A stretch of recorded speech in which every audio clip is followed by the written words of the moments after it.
بسم اللہ الرحمن الرحیم۔ السلام علیکم۔ خبرنامے میں شامل کرتے ہیں آج کی پہلی خبر۔ آج سے ملک میں مونسون ہواؤں کا نیا سسٹم داخل ہونے کی وارننگ جاری کر دی گئی ہے۔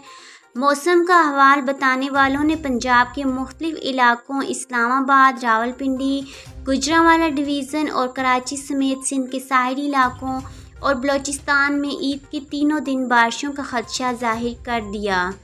پی ڈی ایم اے کے الرٹ کے بعد عید الاضحیٰ پر صفائی ستھرائی اور آلائشیں اٹھانے کا کام انتظامیہ کے لیے چیلنج بن گیا ہے۔ بارش کے دوران پانی سے ڈوبی گلیوں میں قربانی کیسے ہوگی؟ خون، برساتی پانی اور سیوریج کی ناقص صورتحال نے صحت عامہ کی شدید خدشات پیدا کر دیے ہیں۔ وفاقی وزیر ماحولیاتی تبدیلی سینیٹر شیری رحمان کا کہنا ہے کہ پاکستان میں اس سال عید مونسون کی شدید بارشوں کے دوران منائی جائے گی۔ آج کے خبرنامے میں بس اتنا ہی۔ مجھے دیجیے اجازت۔ اللہ حافظ۔